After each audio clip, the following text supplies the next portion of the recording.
Alors, dans la deuxième partie, notre sujet, c'est la séduction des faiblesses. On mettait en relief tout à l'heure le fait qu'un individu conscient avait besoin de vivre son autorité, d'être en autorité face à ce qu'il a à vivre ou à faire. Une chose qui est curieuse souvent, c'est que les gens, quand ils glissent dans une sorte d'état d'impuissance, ils réagissent lentement. C'est dû à quoi, ça? Qu'est-ce qui fait qu'un individu qui est placé dans des conditions où on dirait qu'il est magnétisé par le fait d'une impuissance quelconque, n'est pas capable de se ressaisir puis de spontanément agir? Il se laisse aller des fois des semaines puis des mois de temps. Il se laisse couler, ni plus ni moins, dans cette sensation. Il se laisse séduire, ni plus ni moins, par le mouvement qu'il sait profondément, qui est en train de couler, là, mais il se laisse couler. Qu'est-ce qui se passe dans l'individu pour que ça se produise? Continue à me poser des questions. Là. Bon, disons, moi, en tout cas, en consultation, je rencontre souvent des gens là, qui vivent des états d'impuissance devant des événements. Et puis, ils sont pas capables d'allumer. On dirait que la dynamique, l'étincelle, la capacité de prendre une décision est pas là. Et puis, ils savent, on va leur parler, on va leur dire, bon, ben, il y a telle chose là, que faut que tu réveilles. Et puis, ça passe pas. Il y a quelque chose, là, il y a vraiment qui est embué, là, puis il n'y a pas de passage. Ils sont pas capables de rentrer dans leur autorité. Ils sont complètement dominés par l'impression. Ouais, OK.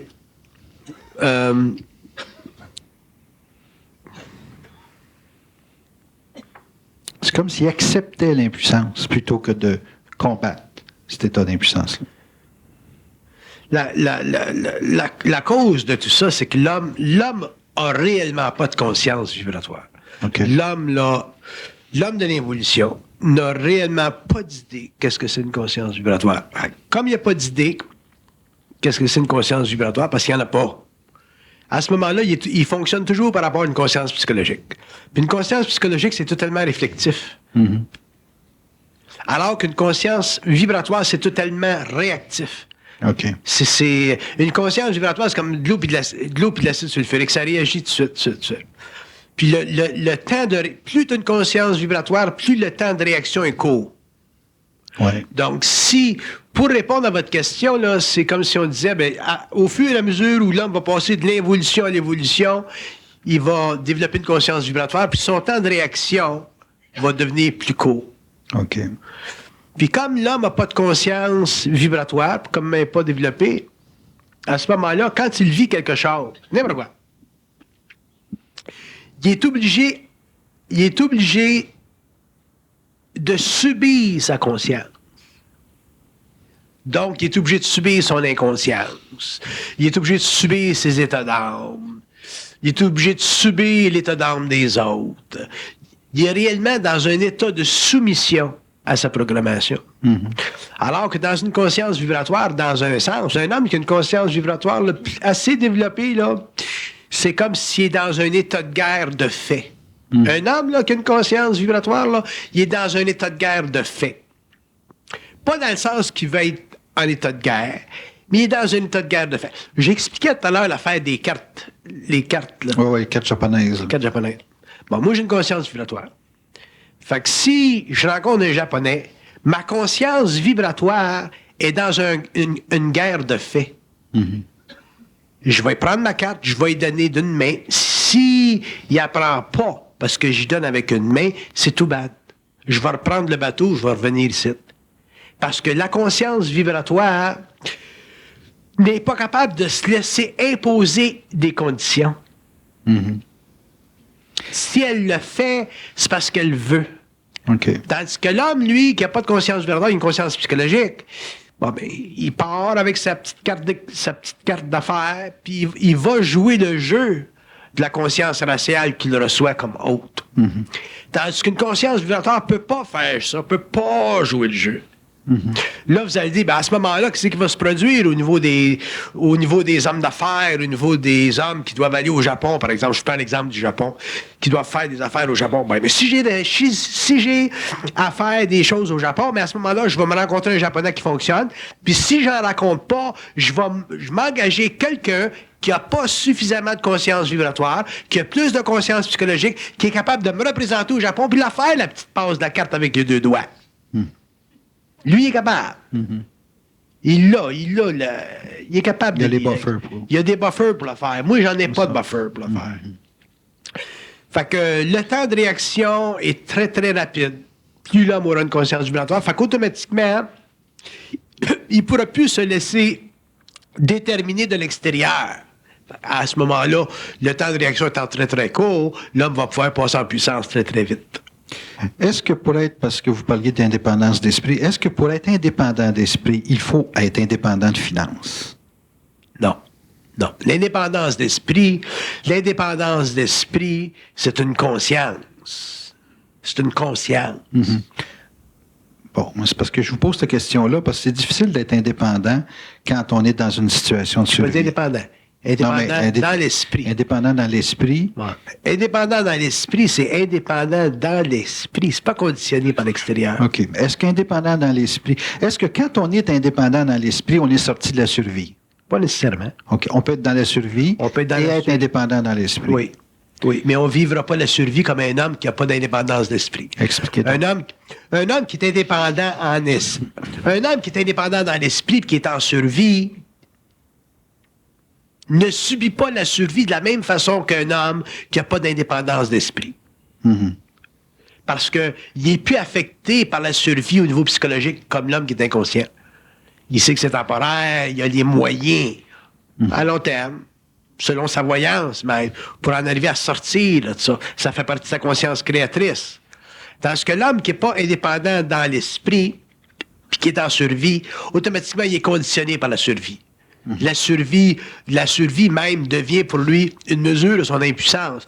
Alors qu'un homme qui est indépendant d'esprit, même s'il est en survie, la survie ne représente pas pour lui un niveau d'impuissance. Elle représente simplement une condition temporaire qu'il doit subir, supporter pour perfectionner son corps mental, pour perfectionner ses émotions, pour perfectionner quelque chose en lui qui doit être perfectionné afin que son taux de vibration monte et qu'éventuellement il puisse utiliser sa conscience créatrice pour fracturer ce pouvoir évolutif-là sur sa conscience mentale supérieure, autrement dit, les conditions de la survie sur son être. OK. Donc, est-ce qu'on pourrait dire à ce moment-là que l'individu qui est indépendant dans l'esprit a une certitude dans le long terme? Bon, c'est ça. Un individu qui est indépendant dans l'esprit, il a une certitude à long terme. Okay. Il sait qu'à long terme, il s'en va là. Ça fait partie de sa conscience créatrice, ça fait partie de sa puissance, ça fait partie de la reconnaissance en lui-même, par lui-même, pour lui-même, envers lui-même, chez lui, qu'il est libre. OK. Parce que un homme qui n'en arrive pas éventuellement à reconnaître ça en lui-même, ça veut dire qu'il n'a pas la puissance pour aller avec, donc automatiquement, il va demeurer prisonnier de la survie. Et ainsi de suite. Donc, à ce moment-là, ce qu'on dirait, Bernard, que la faiblesse, là, quand les gens sont séduits par une faiblesse, c'est simplement un manque de vision? Non. La faiblesse, c'est une incapacité de réagir. C'est dû à quoi, ça? C'est dû au fait qu'on n'a pas de conscience vibratoire. OK. Un homme qui a une conscience vibratoire, automatiquement réagirait, automatiquement aurait la vision. Fait que ça n'a rien à faire avec la vision. Ça a à faire avec le fait qu'on ne réagit pas, l'homme ne réagit pas. Pourquoi? Parce que ses émotions sont trop lourdes. Son mental est trop opaque. S'il y avait une conscience vibratoire, les émotions seraient très, très retirées, le mental serait très, très présent, l'homme serait très, très électrique. Donc, il réagirait, il mettrait toujours de l'ordre, puis de l'ordre, puis de l'ordre, puis de l'ordre, puis de l'ordre. Donc, de la faiblesse, dans le fond, c'est contigu à l'absence de l'ordre. Une personne là, qui n'a pas d'ordre dans sa vie, là, il y a une faiblesse. Même si ça apparaît comme une force, c'est une faiblesse. On ne peut pas dissocier l'ordre de la conscience. On ne peut pas. Parce que si on dissociait l'ordre de la conscience, il n'y aurait pas de fondation créative, constructive. Il n'y aurait pas d'assise.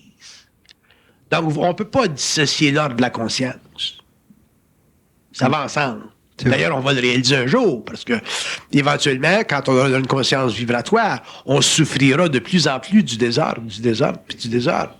Fait qu'il y a une relation entre l'ordre et la conscience. L'ordre, c'est pas simplement un attribut psychologique de l'ego. L'ordre, c'est devient un besoin psychique de l'esprit dans la matière. Donc, l'esprit, quand il s'incarne, autrement dit, l'esprit, quand il devient conscient de lui-même dans le matériel, il a besoin de l'ordre afin de garder loin de lui le désordre qui fait partie de l'évolution. Le désordre, ça fait partie de l'évolution. L'ordre, ça fait partie de l'évolution. Mm-hmm. C'est quoi le premier niveau d'ordre qu'un individu doit se donner dans sa vie pour que ça descende éventuellement dans la matière? Éliminer de sa vie les gens qui obstruent le passage de sa conscience dans le matériel. Éliminer de sa vie les gens qui empêchent la définition de son autorité. Éliminer de sa vie les gens qui empêchent la définition de sa réalité, l'expression de sa réalité, ainsi de suite, ainsi de suite, ainsi de suite. C'est... On est beaucoup plus conditionné qu'on pense par la psychologie judéo-chrétienne. Ou je dirais même chrétienne. Mm-hmm. On est beaucoup plus conditionné qu'on pense par la psychologie de la race. Ouais. Qu'on soit japonais, chinois, russe, indien. Mais la solidarité à travers le monde, c'est un facteur. La solidarité à travers le monde fait partie des prémices psychologiques, des conventions politiques établies pour le développement d'une harmonie monétaire, économique, politique, ou éventuellement on en arrive à une zone totalement démilitarisée. Ça fait partie de l'évolution des peuples et des nations. Ça n'a rien à faire avec l'évolution de la conscience humaine en tant que telle, en tant que principe de lumière établi sur une planète à travers des corps en évolution. Mm-hmm. C'est pour ça qu'un homme qui est en évolution de conscience ou un homme qui a une conscience mentale est totalement en dehors de la conscience des peuples, en dehors des besoins des peuples, en dehors de ce qui régit l'expérience des peuples. L'évolution. C'est pour ça d'ailleurs que ça va être difficile pour l'homme de passer de l'involution à l'évolution, parce qu'il va être obligé de renier son appartenance émotionnelle à la race humaine. Donc, il va être obligé de renier son apparence psychologique aux valeurs humaines, pour en arriver finalement à s'instruire de lui-même. On peut renier jusqu'à où? Jusqu'à nos parents, nos enfants? On peut renier... Ça, c'est intéressant, ça. C'est parce que les valeurs humaines, ça se colle à du monde, là. Bon, quand on parle de renier, là, renier veut pas dire saccager les relations. Mm-hmm. Renier veut dire ne pas être affecté par les courants astraux d'une relation. Autrement dit, renier,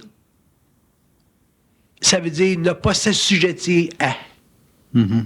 Mais tu peux ne pas t'assujettir à, toujours en créant des conditions qui, pour l'autre, sont palatables.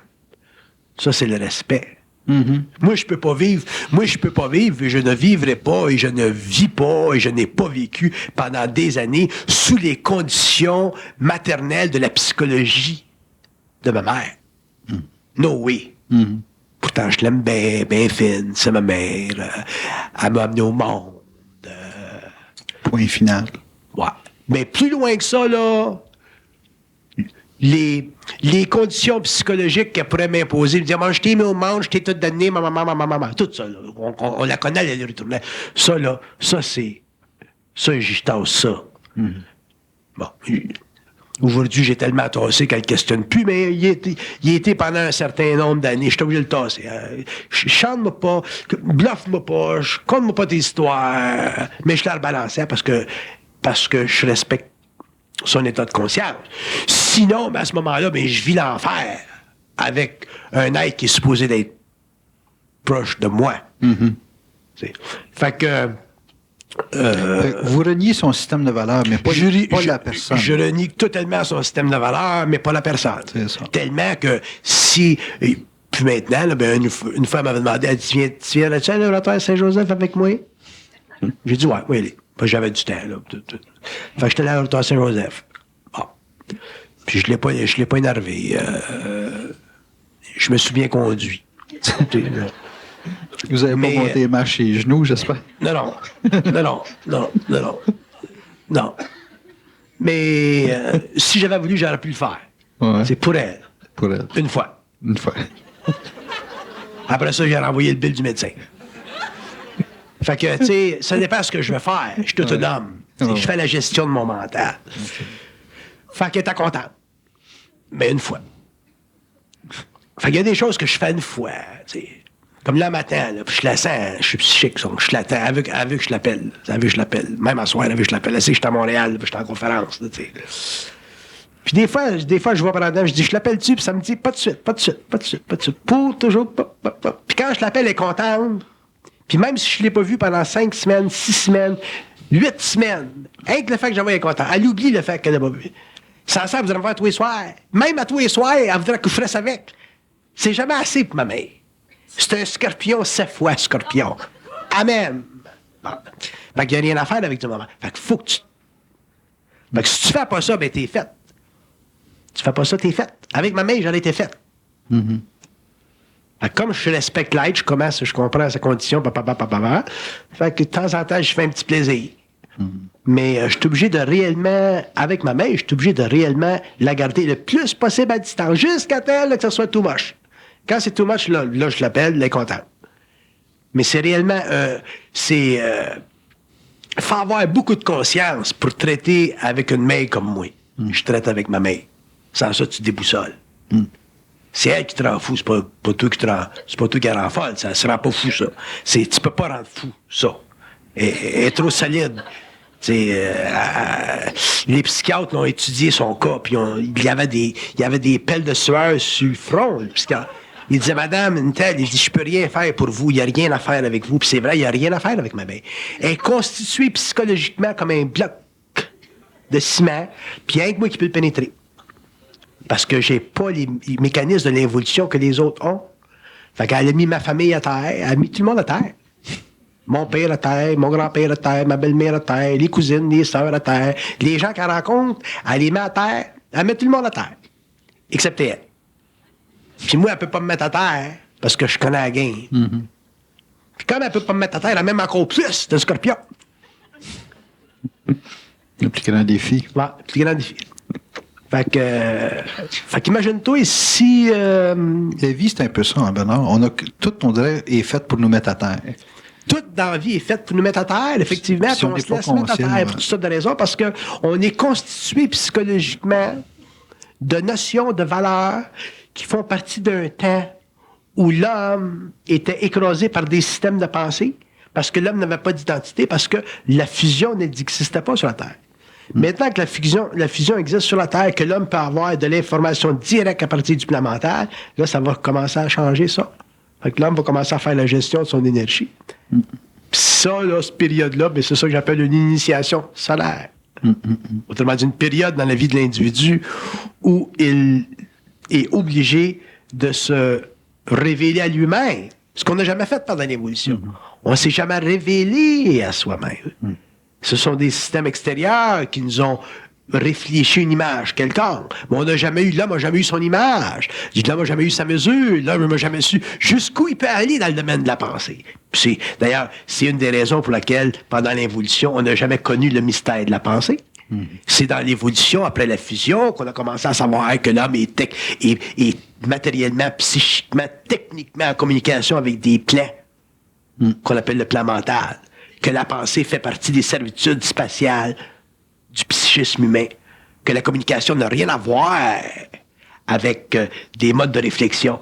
Que les modes de réflexion sont simplement des disjonctions psychiques ou psychologiques temporaires sur le plan de l'évolution cosmique. Et qu'éventuellement, l'homme va réaliser qu'en fait, à partir du moment où tu penses que tu penses, tu es en communication avec des étrangers. Et que ces étrangers-là sont des niveaux de conscience très avancés qui représentent pour nous, en tant qu'êtres, des anges, des archanges, des dominations. Puis plus on va être intelligent, puis plus on va être mental, mais plus ça va devenir d'autres choses, et ainsi de suite. Donc, le mystère de la conscience humaine n'a jamais été révélé à l'homme pendant l'évolution, parce que l'homme, pendant l'évolution, n'était pas capable de faire la gestion de son mental. Le contact avec les circuits universels n'était pas établi. Mais à partir du moment où c'est fait, bien là, l'évolution commence. Mais à ce moment-là, tu ne peux plus te traiter avec les valeurs normatives de l'évolution qui constituent la fondation psychologique de la 5e race racine, comme tu l'as fait dans le passé. À ce moment-là, tu commences à t'individualiser.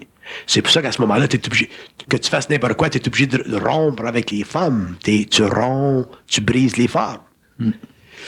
Ça te force à cristalliser ton centre mental, ton centre émotionnel. Ça te met dans un état de conscience de plus en plus accéléré.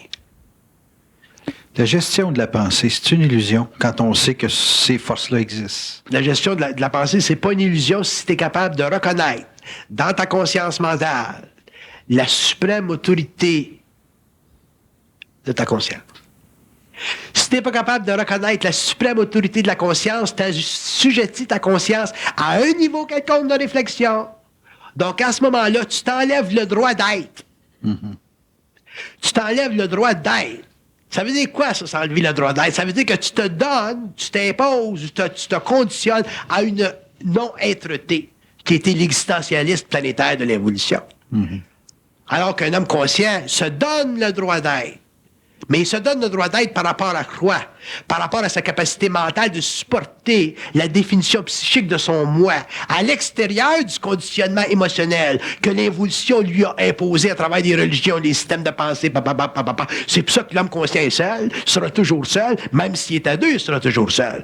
Un homme conscient, c'est toujours un initié, que ce soit un grand initié, un petit initié. Quand tu es conscient, autrement dit, quand tu reconnais ton autorité, l'autorité de ta conscience, la prédétermination de ta conscience, la prévolition de ta conscience, la prédétermination de ta conscience, la prédestinée de ta conscience, la préscience de ta conscience, automatiquement, tu es totalement en définition. Fait qu'à ce moment-là, tu peux plus vivre ta conscience par rapport aux lois évolutives des races de l'évolution qui ont été amenées à certaines apogées par des initiés qui sont venus de certains plans pour la conversion des énergies humaines afin que l'homme passe du stage animal au stage mental, et ainsi de suite, jusqu'à ce que l'homme passe au stage supramental demain. Il y a une grosse question qui, en tout cas, quand les gens sont dans ce développement de conscience, une grosse question qui est toujours soulevée, c'est quand ça va bien, c'est nous autres qui pensent. Quand ça va mal, c'est les forces qui nous ont fait vivre ça. Tu sais? Fait que il y a une problématique d'être constant dans la perception de ce que les forces ou de ce que cette lumière-là nous fait vivre. Et puis, c'est pourquoi quand on vit une situation d'impuissance, on reporte ça à des forces. Puis que quand on est dans une situation en guillemets, d'un rendement ou d'une puissance, là, c'est nous autres, là. Ouais, ça, c'est intéressant. C'est nous autres qui fait l'argent, puis c'est nous autres que... Il y a une problématique là-dedans. Là. C'est parce que quand ça va bien, on n'est pas en guerre. Quand ça va mal, on est en guerre. Quand ça va bien, on n'est pas conscient des forces. Quand ça va mal, on le devient. Quand ça va bien, tu ne penses pas à Dieu. Quand ça va mal, tu penses à Dieu. Qu'est-ce que tu as fait? Qu'est-ce que tu as fait? Je donne un exemple. Oh, ouais. Quand tu es conscient... Quand tu as une conscience occulte, c'est la même chose. Quand ça va bien, tu ne penses pas aux forces. Quand ça va mal, là, tu es en guerre. Donc, tu deviens conscient d'elle, la communication s'établit, la guerre dans le mental s'établit, et ainsi de suite. Mais tu peux pas être en guerre tout le temps avec les forces en son. On perdrait énormément d'énergie, donc il y a un break. Fait que la programmation de l'homme fait en sorte que tu as une période de break, une période de déséquilibre, tu as une période de break, tu as une période de déséquilibre.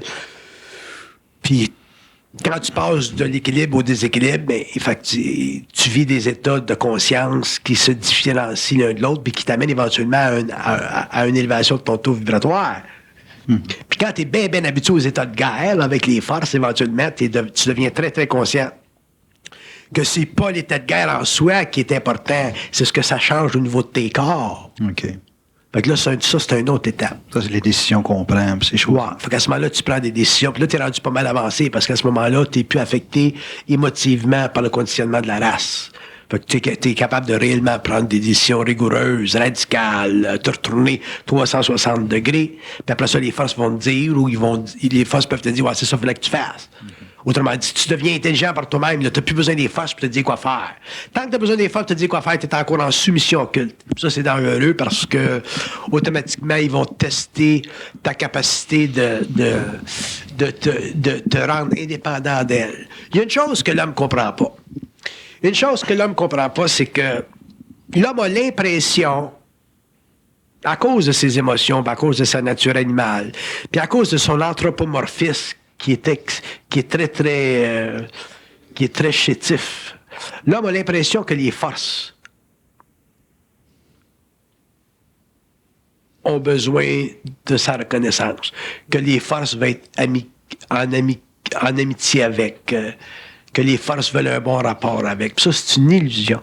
Il va falloir que l'homme élimine ça de sa conscience un jour. S'il n'élimine pas ça, il ne prendra jamais le contrôle des forces. Prendre le contrôle des forces, ça veut dire totalement déhumaniser la conscience qu'on a d'elle. C'est pour ça que les religions, dans un sens, bien qu'elles aient été nécessaires pendant l'évolution, ont été réellement un grand détriment pour l'homme. C'est là que Nietzsche avait raison. Les religions étaient nécessaires parce qu'elles ont permis à l'homme de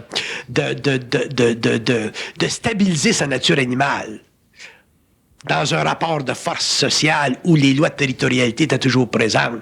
Mais dans l'évolution, l'homme va être obligé de renverser complètement sa perception qu'il a des forces occultes, donc de ce qu'on appelait à le temps les divinités ou les plans. S'il ne fait pas ça, à ce moment-là, l'homme va demeurer un être en initiation. Parce que l'homme, pour que l'homme puisse réellement se rendre libre de son anthropomorphisme, par rapport à la gestion cosmique de son énergie, donc par rapport à son rapport avec l'invisible, donc par rapport à la conscience occulte avec laquelle il est capable d'entrer en contact télépathique éventuellement, il va falloir qu'il soit capable de réellement, totalement neutraliser, éliminer, faire sauter l'émotivité qu'il a par rapport à ce qu'on appelle les divinités. Parce que les divinités n'exercent pas leurs droits ou leur action par rapport à l'homme en fonction des prérogatives anthropomorphiques de sa conscience planétaire. Les divinités sont des êtres ou des intelligences qui sont dans d'autres mondes, qui ont leur propre évolution, qui sont régis par d'autres lois qui ne sont totalement étranges, qui ne sont tellement étranges que si on avait un aperçu de ces lois-là et qu'on n'était pas psychiquement balancé, on deviendrait instantanément fou parce que le taux vibratoire est tellement élevé dans ces mondes-là, de sorte qu'on a été, pendant l'évolution, obligé de camoufler la réalité cosmique de ces intelligences-là dans des systèmes de religion ou dans des systèmes spirituels. Mais à partir du moment où l'homme va réellement faire sauter ou fragmenter les conventions psychologiques de son moi, qui reçoit, qui est en conversation, que ce soit à travers la prière, ou que ce soit à travers la méditation, ou que ce soit par télépathie directe, comme dans mon cas, avec ces niveaux d'intelligence-là, il va être obligé de réaliser, finalement, que la définition de toute réalité, qu'elle soit absolue ou relative. Quand je parle d'absolu, je parle de Dieu, par exemple, ou une divinité quelconque. Relative, c'est les saints, ce qu'on appelle les saints ou les entités spirituelles. Que ce soit n'importe quoi que l'homme traite au niveau de sa relation avec l'occulte, autrement dit, ce qui est en dehors de son espace-temps psychologique, ça doit être totalement soumis à sa volonté. Soumis à sa volonté, ça veut dire que l'homme doit être capable, sur le plan mental humanisé, d'extraire de sa relation avec l'invisible toute forme d'émotion. S'il n'est pas capable de faire ça, il demeure un être humain, c'est-à-dire il demeure un être involutif. Bon, mais ça, c'est intéressant. La définition de l'involution, je vais vous en donner une autre. La définition de l'involution, c'est l'incapacité de l'homme, qu'il soit civilisé comme les Européens ou les Américains, ou qu'il soit moins civilisé comme les Indiens ou que les groupes autochtones dans l'Afrique. L'incapacité de l'homme de déémotiver sa relation avec ce qu'on appelle l'extraplanétaire. Donc, le spirituel ou l'occulte ou l'invisible ou le métapsychique ou le métaphysique. L'homme n'est pas capable de casser, de briser la relation émotionnelle qu'il a avec ça. Bon, c'est ça qui a permis les religions. Dans l'évolution, l'homme va être obligé de le faire parce que si l'homme ne le fait pas, il va être assujetti à ce que j'ai défini dans mon livre comme le mensonge cosmique. Le mensonge cosmique étant une conscience territoriale imposée à l'homme pour le protéger contre son émotivité face à l'infinité. C'est ça, le mensonge cosmique. Donc, si l'homme n'est pas capable, à cause de ses émotions, de s'opposer à ce qui est dans l'infinité, autrement dit dans d'autres mondes, pour des raisons spirituelles, donc pour des raisons émotives. Il ne pourra jamais transiger avec l'invisible, donc il ne pourra jamais définir sa réalité, donc il ne pourra jamais être, donc il ne pourra jamais développer ou fonder les assises de sa conscience, parce qu'il demeurera indéfiniment, jusqu'à sa mort en tout cas, un être assujetti à des conditions extérieures à lui-même, donc il demeurera un être involutif. C'est ça un être involutif.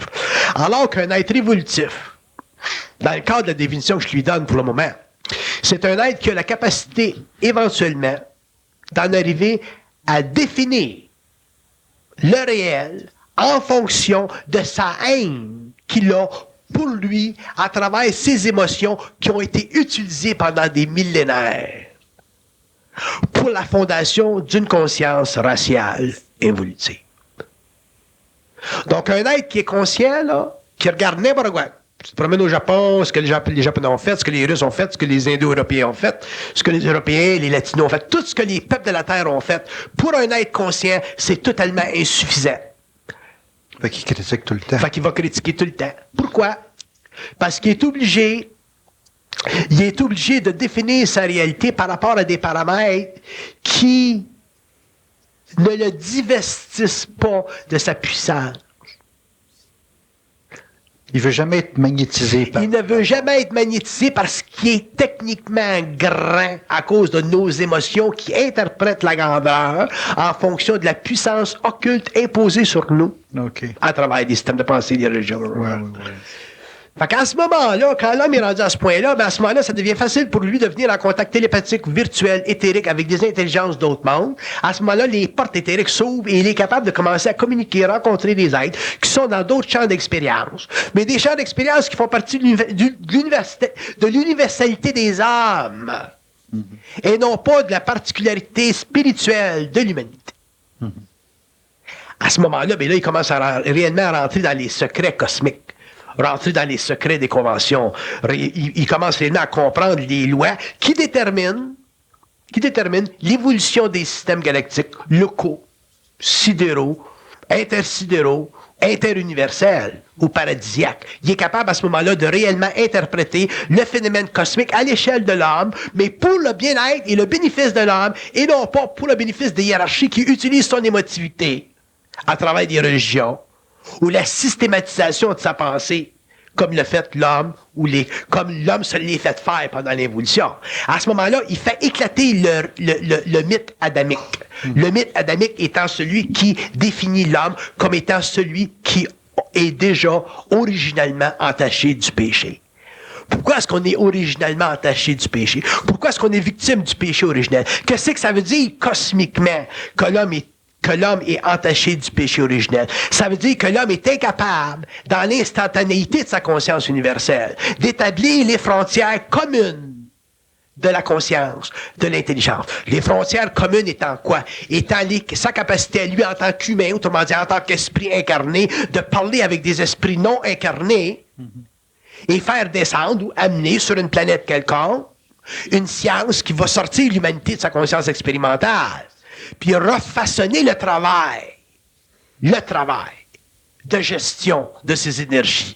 Donc, le travail de construction qui représente la relation psychique ouverte, psychique fermée, occulte ou purement spirituelle ou religieuse entre les forces occultes, les forces invisibles puis le plan matériel. Ça fait partie de l'évolution. Mais pour que l'homme soit capable de faire ça, il faut qu'il soit capable finalement de s'instruire de lui-même. Puis ça, c'est pas évident parce que pour le faire, il faut qu'il déchire la toile de sa conscience involutive. C'est-à-dire qu'il faut qu'il fracture ce qu'il pense de l'invisible. Puis fracturer ou faire sauter ou détruire le temple de l'invisible, c'est être capable de perturber dans ces mondes-là l'image qu'ils ont créée à sa mesure.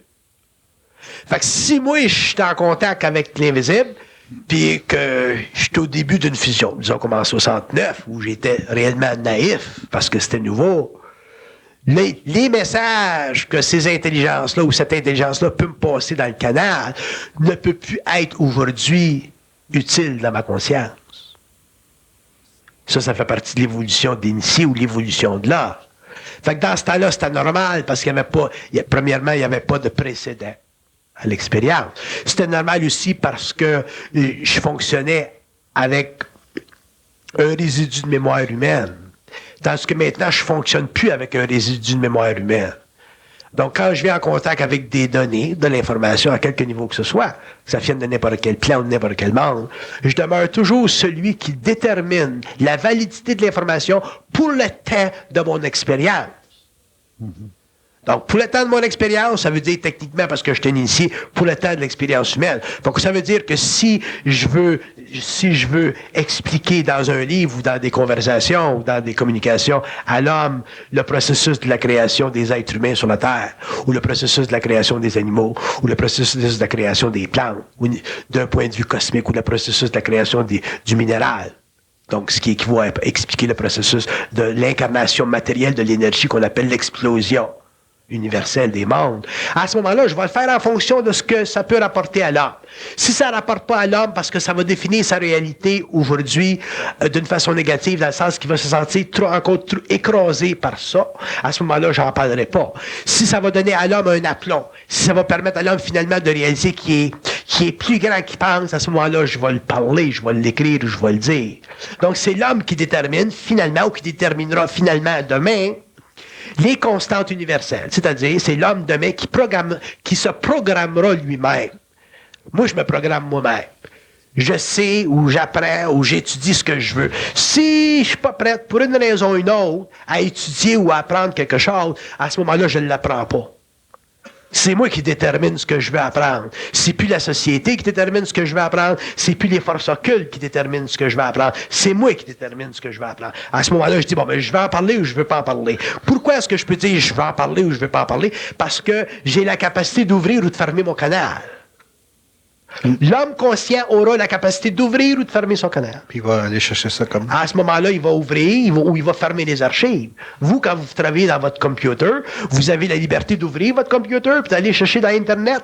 Puis vous avez la capacité de fermer votre computer puis sortir d'Internet quand vous n'avez plein de casse. Moi, c'est la même chose. La conscience, pour moi, c'est de l'Internet. J'ai la capacité d'aller dedans, puis j'ai la capacité de sortir. Quand je suis fatigué, j'en ressors. Quand c'est too much, j'en ressors. Quand je veux pas me fatiguer l'esprit, j'en ressors. Quand je veux pas fatiguer l'esprit des gens qui sont autour de moi, j'en ressors. Fait que l'homme, éventuellement, va déterminer la gestion de son information, va déterminer ce qu'il veut savoir. Et tant que tu peux pas déterminer ce que tu veux savoir, puis tu es encore régi par les lois de curiosité, puis tu fais en savoir, puis tu penses que plus tu en sais, mieux t'es, à ce moment-là, tu es encore un être spirituel. C'est pour ça que la curiosité, ça fait partie des fallacies fondamentales de l'évolution. La curiosité, ça fait partie de la spiritualité de l'homme. Puis les forces occultes spirituelles utilisent la curiosité pour donner à l'homme l'impression qu'il avance. Alors que quand tu utilises la curiosité pour avancer, tu ne fais que simplement compresser l'énergie dans ton mental, puis éventuellement, tu sautes. Ça te ramène techniquement à la mort de l'esprit. Parce que l'esprit, c'est pas curieux. L'esprit, c'est intégral. L'esprit, c'est total. L'esprit, c'est totalement présent. L'esprit, c'est unifié, c'est unifiant. L'esprit, c'est totalement non-dimensionnel. Par contre, parce que l'esprit est non-dimensionnel, ça a la capacité de dimensionnaliser l'expérience. Donc, l'esprit a la capacité de dimensionnaliser son expérience, c'est-à-dire de prendre la mesure de ce qu'il veut savoir dans un corps humain fragile pour un temps quelconque. Ça fait partie de l'esprit. Ça fait partie des lois de l'esprit. Ça fait partie des lois de la lumière. Puis si l'ego est suffisamment conscient, donc éveillé aux lois de l'esprit, à ce moment-là, l'ego ne souffre pas de ce qu'il sait. C'est ce que j'appelle la transparence. C'est ce que j'appelle la conscience supramentale. C'est ce que j'appelle l'éveil de l'esprit dans l'âme. C'est ce que j'appelle l'intégration. Whatever. Des gens, Bernard, qui sont conscients. Mettons qu'on dirait que des gens sont suffisamment initiés entre eux autres pour être capables d'être à la fois canal, puis de décider de couper le canal, ces choses-là. Comment ils traiteraient avec leur autorité mutuelle? Vous avez une autorité de par cette connexion-là. Vous avez automatiquement une autorité dans la gestion que vous parlez, là, une autorité par rapport aux forces. Fait qu'imaginez, si vous avez une autorité par rapport aux forces, quel genre d'autorité que vous pouvez avoir par rapport à l'être humain? Mais c'est quoi votre question? La question, c'est plusieurs personnes qui ont autorité avec les forces, qui sont capables d'haïr les forces. Quel genre de relation d'autorité qu'ils vont avoir ensemble? Un homme qui a de l'autorité par rapport aux forces, ça veut dire qu'il a la capacité de faire la gestion mentale de son énergie. Okay. C'est simplement ça que ça veut dire avoir de l'autorité par rapport aux forces. Ce qui nous assujettit occultement aux forces, autrement dit, ce qui fait de l'homme une créature sur la Terre, c'est parce qu'il véhicule toujours une énergie émotionnelle par rapport à sa pensée. Okay. Avoir de l'autorité par rapport aux forces, ça veut dire ne pas avoir d'émotion dans le mental. À partir du moment où tu n'as plus d'émotion dans le mental, tu as l'autorité par rapport aux forces parce que les forces ne sont plus capables de te manipuler à travers l'émotion. C'est ça, avoir l'autorité par rapport aux forces. Par contre, quand tu es comme ça, tu as une autorité chez l'âme, mais tu n'as pas d'autorité par rapport à l'âme. Moi, j'ai une autorité chez vous, mais je n'ai pas une autorité par rapport à vous. C'est quoi la nuance? J'ai une autorité chez vous dans ce sens que je peux rentrer dans votre esprit à travers la manipulation vibratoire de l'énergie mentale. Dans le sens que j'ai la capacité de vous faire savoir des choses que vous n'êtes pas capable de penser. Okay. C'est dans ce sens-là que j'ai une autorité chez l'homme. Bon, supposons que vous êtes un exégète, puis que vous me parlez de, je ne sais pas moi, de réincarnation, n'importe quel domaine. Ben à ce moment-là, j'ai la capacité de rentrer chez vous. Moi, je vais prendre ce que l'humanité vous a enseigné ou ce que vous avez étudié dans les archives de l'humanité, puis je vais vous le faire éclater à une plus grande échelle. Je vais vous l'amener plus loin. Fait que je vais de rentrer chez vous. Fait que vous allez dire, ouais, c'est intéressant ce qu'il dit, j'avais jamais pensé à ça. Vous pouvez pas penser à ça. Ça se pense pas, ça. Puis ça se pense pas parce que pour savoir ça, il faut que tu parles avec les plans mentaux. C'est pour ça que ça se passe pas. Donc, ça me donne la capacité de rentrer chez vous. Mais ça ne me donne pas d'autorité par rapport à vous. Parce que vous pourriez très bien dire, bon, ça, là, lui est flyé, lui, je ne m'intéresse pas à ça. Fait que ça, si vous êtes suffisamment évolué, vous êtes capable de dire, ouais, c'est bien intéressant ça, parce que vous avez une certaine lumière, quelqu'un, qui vous amène à pouvoir sentir un petit peu ça, puis que vous restez en contact avec vous pendant un certain nombre d'années, probablement qu'un jour, votre taux vibratoire va s'élever assez pour que vous soyez capable vous-même de rentrer dans ces mêmes registres-là. Puis à ce moment-là, bien, ça va retourner de bord. Là, c'est vous qui allez rentrer chez nous. Fait qu'au lieu que moi, je sois tout seul, qui rentre chez vous, donc qui rentre chez l'âme, là, il va y avoir des âmes qui vont pouvoir rentrer chez vous. Fait que quand tu as des âmes là, qui peuvent rentrer chez vous, comme vous rentrez chez nous, ça a déjà été établi, que j'ai déjà dit en public que vous êtes capable de rentrer chez nous, j'aime votre intelligence, je bénéficie de ce que vous savez. À ce moment-là, ben, je suis plus tout seul, là. Là, on est 2, puis on est 3, puis on est 4, puis on est 10. Donc, l'homme sera de plus en plus, dans le temps, capable de rentrer chez l'homme. OK, je comprends bien.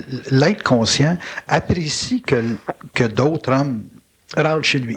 Oui, parce qu'à ce moment-là, ça brise la solitude. On dit que l'homme conscient, c'est évident que ma conscience, je vis une solitude dans ma conscience. Mais quand quelqu'un rentre chez nous, là, la solitude est brisée. Quand vous venez chez nous puis qu'on parle pendant des heures, puis qu'on regarde, n'importe quoi, la solitude est brisée. Ma solitude est brisée, votre solitude est brisée. Fait qu'à ce moment-là, ben, on bénéficie mutuellement de cette énergie créative-là. À ce moment-là, il n'y en a plus d'autorité. Il y a l'autorité quand vous rentrez chez nous, parce que quand vous rentrez chez nous, je suis obligé de vous écouter parce que c'est intelligent. Fait qu'il n'y en a plus d'autorité dans le sens involutif machiavélique du terme. Il y a une autorité créative qui fait partie de votre conscience créatrice. Votre conscience créatrice est automatiquement autorité. Si vous n'aviez pas d'autorité dans votre conscience créatrice, ça serait inutile pour moi de vous amener chez nous, vous inviter à prendre du thé, parce que je perdrais mon temps. C'est ça. Je vous invite pas chez nous pour continuer le travail que je fais en public. Je vous invite chez nous pour pouvoir finalement permettre que quelqu'un rentre chez nous. Fait qu'il est là le plaisir. Fait qu'avec le temps, il y aura de plus en plus d'hommes qui seront capables de rentrer dans l'humanité, chez l'humanité. Et quand on sera rendu là, mais ça sera un grand plaisir pour l'homme, c'est là que des êtres se rencontreront, se percevront, s'apprécieront d'une façon que l'homme de l'évolution n'a jamais connue. Qu'on dira à ce moment-là, ben, on identifiera à ce moment-là des êtres qui ont cette capacité-là de rentrer chez vous. Et ces êtres-là, ben, seront techniquement demain vos amis, vos amis, les êtres avec lesquels vous avez des relations humaines. Sans ça, ben, vous êtes toujours en voie de donner. Quand tu es en privé, tu ne veux plus donner. Tu donnes en public, là. Tu rentres chez l'humanité en public. Mais quand tu étais privé, tu veux que quelqu'un d'autre rentre chez vous. Tu veux sortir de ton rôle Tu veux échanger. Créateur, puis tu veux échanger. C'est ça. Il y a des droits d'entrée, ça. Qu'on rentre dans Internet ou dans n'importe quoi, il y a toujours des droits d'entrée.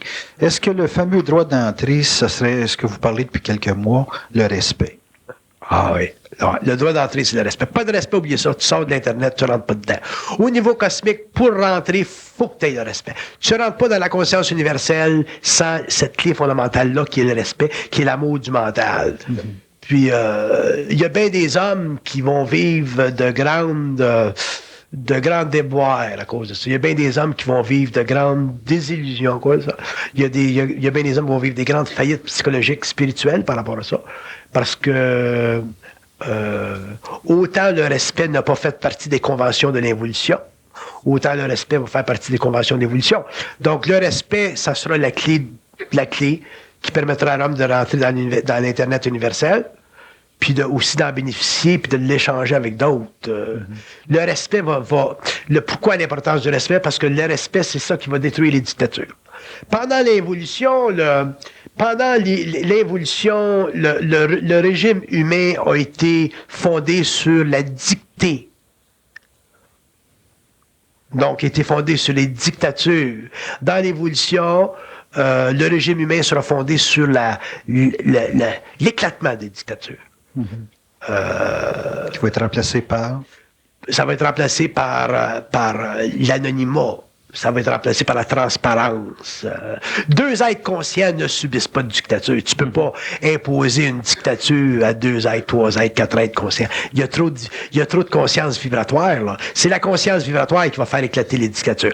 Tant que les hommes n'auront pas de conscience vibratoire, ils seront capables d'absorber une dictature. La dictature les fera évoluer. La dictature les amènera au-delà de la spiritualité. La dictature servira.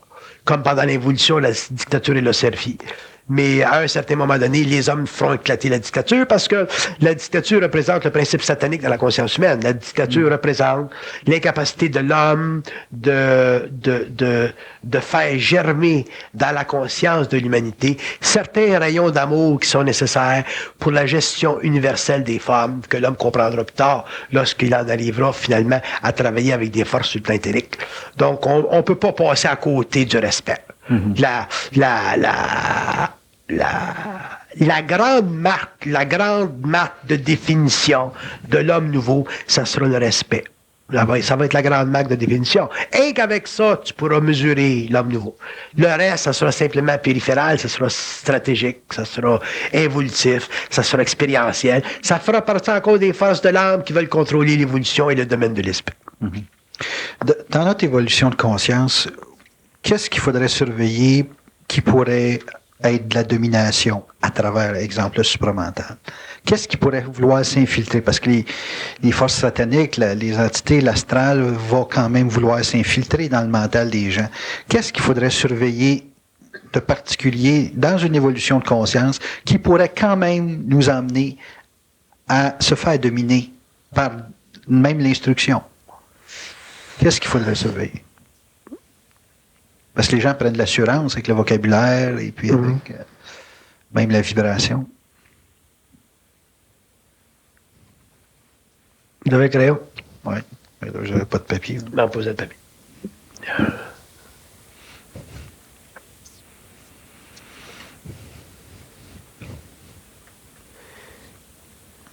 Ça dit, ça sera l'abus de pouvoir. Ça revient toujours à ça. L'abus de pouvoir. Allez, regardez-vous. Ouais. C'est parce qu'un être vibrant, il est en autorité. Puis quand il est en autorité... Ah, ben c'est ça. Il est en autorité. Fait que tant que c'est pas clean, il peut avoir l'abus de pouvoir. Ça se reconnaît comment, ça? Parce que c'est difficile de discuter quelque chose d'intelligent. L'abus de pouvoir, l'abus de pouvoir, ça se reconnaît pas tout de suite. Ça se reconnaît pas tout de suite parce que les gens ont besoin de la dictature. Parce que les gens n'ont pas suffisamment d'identité. Fait que l'abus de pouvoir, tu le reconnais pas tout de suite. Mais avec un certain temps, quand l'homme évolue, éventuellement, il commence à reconnaître l'abus de pouvoir parce que la dictature, pour n'importe quelle raison, va toujours rationaliser son mouvement. Elle va toujours... Une dictature intelligente, c'est une dictature intelligente. T'sais, que ce soit de l'intelligence qui vient de la lumière ou que ce soit de l'intelligence qui vient d'autres plans. De l'intelligence, c'est de l'intelligence. Puis l'homme il est pas capable de reconnaître la pollution dans l'intelligence. Puis de la dictature, c'est de la pollution dans de l'intelligence. Mais c'est de la pollution astrale qui est tellement raffinée que... c'est raffiné parce que ça va utiliser tout ce qui est faible dans l'homme pour lui donner la semblant que c'est fort. Alors que la force dans l'homme, la puissance dans l'homme, il faut que ça soit totalement à vif. Ça, il ne peut pas avoir d'émotion, ça ne peut pas être basé sur rien de la force. Tandis que la dictature, elle va faire vibrer de la force qui va être basée sur des appétits quelconques. Fait que si vous êtes faible, puis moi, je suis un dictateur, je suis capable, à travers tout mon lingo, ou mes idées, de vous donner l'impression que vous allez être fort, si vous me suivez. Ouais. Il y a un appât. Il y a un appât dans de la dictature. OK. Ouais. Il y a toujours une idéologie dans une dictature. Regardez n'importe quelle dictature, que ce soit une dictature spirituelle, religieuse, politique, idéologique, il y a toujours une idéologie. Il y a toujours une comment est-ce que je dis ça? Un appât. Tandis que dans la puissance humaine, il n'y a pas d'appât. C'est gratuit, de la puissance. Mais pour que l'homme arrive à cette puissance gratuite-là, faut qu'il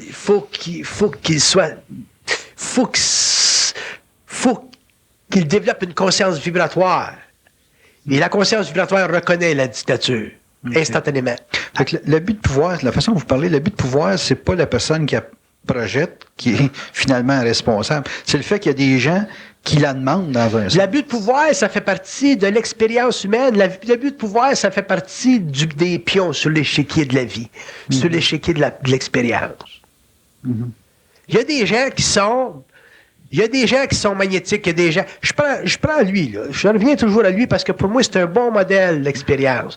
C'est un homme qui est intelligent. C'est un homme qui paraît très bien. C'est un homme qui a du charme. C'est un homme qui est magnétique. C'est un homme qui a beaucoup de qualités. C'est un homme pour qui la vie, dans un sens, est suffisamment facile. Les choses viennent vers lui, et ainsi de suite. Fait qu'un homme comme lui... il n'y a pas un grand respect de l'être. Je fais pas de la voyance de lui, là, j'explique simplement là, un tableau. S'il n'y a pas un grand respect de l'être, automatiquement, il va avoir un abus de pouvoir, même malgré lui. Pourquoi? Parce que c'est too much. Il y a trop d'attributs. Il y a de la beauté, il y a de l'intelligence, il y a du charisme, il y a toutes sortes de choses. Il y a une capacité d'exprimer sa volonté avec facilité, ainsi de suite. Donc, s'il rencontre un personnage qui est moindrement faible, qui est moindrement dans le besoin, il est magnétisé tout de suite. Fait que, qu'est-ce qu'on va dire? On va-tu blâmer lui ou on va blâmer l'autre? Alors, moi, ce que je vais dire, c'est que je vais dire, bon, mais ça fait partie de l'échiquier de l'expérience. Si lui est suffisamment intelligent pour regarder un petit peu plus loin, au-delà de ses attributs, puis faire attention. Tu savez, j'ai toujours dit, un homme qui est très doué doit toujours protéger ceux qui le sont moins. Donc, un homme comme lui, il a le rôle, il a le besoin de protéger ceux qui sont moins doués, parce que s'il ne les protège pas contre lui-même, il va les magnétiser, va les rentrer dans sa mécanique astrale, puis automatiquement, bien, éventuellement, ces gens-là vont vivre l'expérience par rapport à lui, parce qu'il est doué. Donc, ça fait partie de l'échiquier de la vie. Mais s'il se regarde, puis il connaît les lois occultes, ainsi de suite, puis il regarde comment il est, puis qu'il utilise ce qu'il est, mais pour protéger l'homme, à ce moment-là, il peut enrichir l'homme énormément, parce qu'il est déjà enrichi. Fait que plus les êtres sur la Terre sont doués, plus c'est leur rôle de protéger l'homme. Un homme qui a une grande parole, il faut qu'il protège l'autre contre la parole. Un homme qui a une grande générosité, il faut qu'il protège l'autre contre sa générosité. Un homme qui est en puissance, qui a de la force, il faut qu'il protège l'autre contre sa force. Parce que les hommes, à cause de leur nature évolutive, sont attirés à ce qui brille. On est attiré vers l'or. On est attiré vers l'or. Donc, si l'or est réellement solaire, si l'or est réellement un métal pur, l'or, automatiquement, n'a pas de corrosion. S'il n'est pas pur, il va y avoir de la corrosion dedans. Ça, c'est ça de la dictature. Fait de la dictature, dans le fond, c'est de l'or, mais il y a de la corrosion dedans. Tandis qu'un homme conscient, c'est de l'or pur. Il n'y en a pas de dictature. Donc, c'est ça que j'appelle la conscience universelle. À ce moment-là, automatiquement, quelles que soient les caractéristiques généreuses de sa programmation, il va utiliser sa puissance pour allumer le feu dans l'homme, pour allumer l'homme, pour rendre l'homme grand, mais le rendre grand en fonction, de sa liberté. Mm-hmm. Toujours, il faut toujours redonner à l'homme sa liberté. Ça a été le péché de l'involution. Enlever à l'homme sa liberté. Les religions nous ont enlevé nos libertés. Les politiques nous ont enlevé nos libertés. L'homme devra redonner à l'homme la liberté. Donc, l'homme conscient redonnera à l'homme sa liberté. C'est ça, l'abolition des dictatures. Que l'homme inconscient ne voit pas ça, qu'un homme inconscient ne soit pas capable de réellement mesurer ou ou se protéger contre l'or qui brille d'un être comme lui, c'est normal, parce que l'homme est naïf, l'homme est spirituel, tu sais, l'homme est 5 pieds 5, lui il est 6 pieds 2, il y a toutes sortes d'attributs qu'on n'a pas. Bon. Mais c'est pour ça que c'est toujours aux géants de protéger ceux qui sont plus profanes. Ça mènera à l'abolition des dictatures. Si les géants ne protègent pas ceux qui sont plus profanes, à ce moment-là, on continue le règne des dictatures, on continue le règne de l'involution, puis éventuellement, les gens qui sont réellement conscients, puis qui ont une grande science vibratoire, mettront même les géants de côté, parce qu'un homme conscient, c'est très intelligent. C'est très intelligent, ça a une conscience très vibrante, ça a une voyance très libre. Donc, ça met de côté les géants. Donc, à ce moment-là, ça s'isole. Donc, si les hommes s'isolent ou si les hommes conscients demain s'isolent, c'est parce que les géants n'auront pas protégé les profanes. Et à ce moment-là, l'homme conscient s'isolera des géants au lieu de travailler avec eux. Autrement dit, au lieu que les géants deviennent eux autres aussi des êtres conscients, donc des êtres réellement anonymes dans la conscience, donc des êtres qui sont réellement au-delà de la dictature, qui est la caractéristique adamique de l'involution.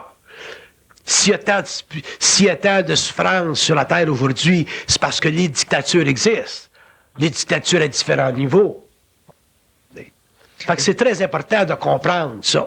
Puis on est tous, les hommes dans l'évolution, on est tous un petit peu dictateurs, parce qu'on a tous un petit peu d'ego, on a tous un petit peu d'astral. C'est pour ça que l'homme, s'il est un géant, ou s'il a des qualités, puis on a toutes des qualités, donc on est tous un petit peu des géants dans notre mode d'expression, faut qu'on protège toujours l'homme contre soi. Pour moi, c'est la plus grande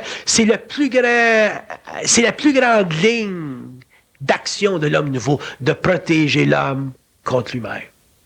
Quand t'es rendu là à réellement protéger l'homme contre toi-même, mais c'est parce que t'es bien désastralisé. C'est un signe de désastralisation, t'as une grande transparence. Là, à ce moment-là, tu peux dire que l'homme est dans son esprit, que l'homme n'est plus réellement régi par les lois de l'âme.